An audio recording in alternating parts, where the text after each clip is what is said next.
जय हिंद। देखिए 12th हिंदी के पेपर में क्वेश्चन नंबर 6 पूछा जाता है। इसमें देखिए लिखा होगा बहादुर अथवा पंचलाइट कहानी के उद्देश्य पर प्रकाश डालिए और अधिकतम शब्द सीमा जो होगी ये 80 वर्ड होगी।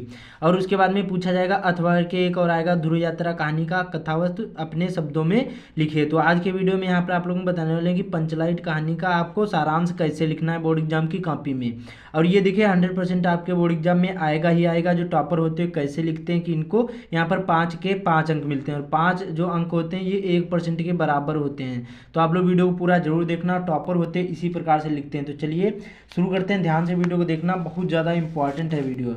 तो देखिए इसी प्रकार से आपको लिखना है। जब भी पंचलाइट या कोई भी कहानी लिखोगे आपको न्यू पेज से स्टार्ट करना है। ये ध्यान रखना है। आपको ऐसे ऊपर डाल देना है काले पेन से हेडिंग प्रश्नोत्तर संख्या 6। अब देखिए पंचलाइट हो या जो भी हो ऐसे आपको हेडिंग जरूरी डाल देना है। इससे एग्जामिनर को पहचानने में आसानी होगी। तो पंचलाइट, ध्रुव यात्रा या लाठी जो भी करोगे या बहादुर, तो ऐसे हेडिंग जरूरी डाल देना काले पेन से। फिर यहाँ पर देखिए ऐसे लिखना है। बहुत ज़्यादा इंपॉर्टेंट है और ये 100% आपके बोर्ड एग्जाम में आएगी ही आएगी।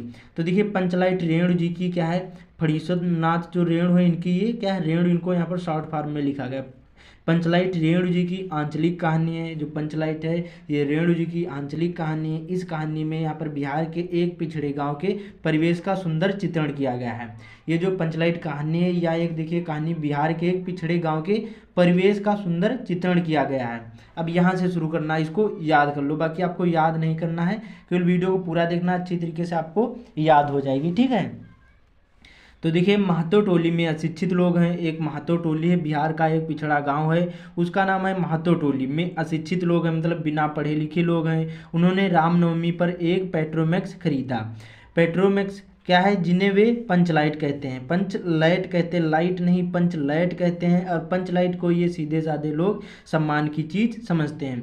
देखिए महतो टोली के अशिक्षित लोग हैं, उन्होंने रामनवमी पर क्या किया, एक पेट्रोमैक्स खरीदा जिसे वे पंचलाइट कहते हैं। और पंचलाइट को सीधे साधे लोग सम्मान की चीज समझते हैं। और पंचलाइट को देखने के लिए गांव के सभी बालक, वृद्ध, महिलाएं इकट्ठा हो जाते हैं या फिर इकट्ठे हो जाते हैं।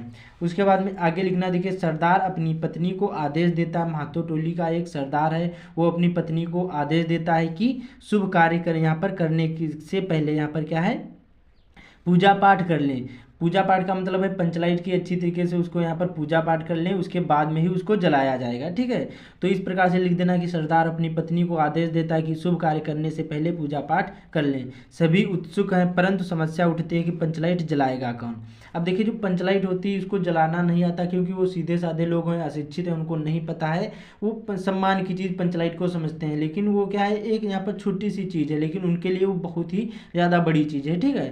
तो इस प्रकार से परंतु समस्या उठती कि पंचलाइट जलाएगा कौन। सीधे साधे लोग यहाँ पर पेट्रोमैक्स जलाना भी नहीं जानते हैं। फिर उसके बाद में आगे लिखना, यहाँ से ट्विस्ट यहाँ पर होता है सबसे ज़्यादा। कहानी में क्या लिखा, इस टोली में गोधन नाम का युवक है, वह गांव की मुन्नी से प्रेम करता है। जो गाँव यहाँ पर इसी टोली में एक गोधन नाम का युवक है, और जो गोधन है ये देखिए इस जो कहानी का यहाँ पर नायक है। ठीक है, ये ध्यान रखना, मेन पात्र इसमें गोधन ही है। इस टोली में गोधन नाम का युवक है, वह गांव की मुन्नी से प्रेम करता है। और मुन्नी की माँ गुलरी काकी ने पंचों से कहकर गोधन को यहाँ पर जात से निकलवा देती, क्योंकि वो प्रेम करता है। और गुलरी की माँ होती है, सॉरी यहाँ पर मुन्नी की जो माँ होती है जिसका नाम गुलरी होता है, वो क्या है देख लेती है गोधन को यहाँ पर। तो इसलिए क्या है, जो यहाँ पर पंच होते हैं, पंच से कहकर उसकी जो माँ होती है मुन्नी की, वो यहाँ पर गोधन को जात से निकलवा देती है। मुन्नी को पता है कि गोधन पंचलाइट जला सकता है। मुन्नी को ये बात पता है कि जो यहाँ पर पंचलाइट है केवल यहाँ पर गोधन ही जला सकता है, बाकी कोई भी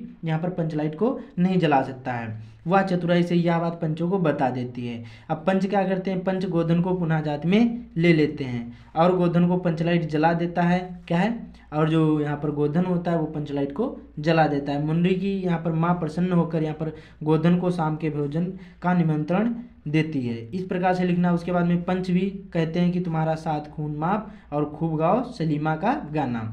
ये ध्यान रखना। देखिए यहाँ पर जब यहाँ पर गुनरी, सॉरी यहाँ पर जो मुनरी थी, मुनरी की यहाँ पर जब गलियों में जाता था ये गोधन, तब यही गाना गाता था। इसलिए वो गोधन की माँ जो थी, सॉरी यहाँ पर जो मुनरी की माँ थी जो गुलरी का की, वो क्या है, ये गाना जब सुनती थी वो तब उसके बाद में पंचों को बता देती है। इसलिए वो क्या है, जात से बाहर निकलवा देती है पंचों से कहकर। तो ये आपको जरूरी लिख देना कि तुम्हारा साथ खून माप खूब गाओ सलीमा का गाना। इस कहानी में आंचलिक जीवन का की यहाँ पर सजीव झांकी प्रस्तुत की है। तो बस इसी प्रकार से लिखना, जैसे मैंने आप लोगों को बताया, बहुत ज़्यादा इंपॉर्टेंट ये वीडियो था। बाकी इसका स्क्रीनशॉट ले लो, अच्छी तरीके से याद कर लो, एक बार और वीडियो देख लेना, अच्छी तरीके से आपको याद हो जाएगा, दोबारा यहाँ पर देखने की ज़रूरत नहीं पड़ेगी। तो मिलते हैं अगले वीडियो में, चैनल को जरूर ही सब्सक्राइब कर लेना।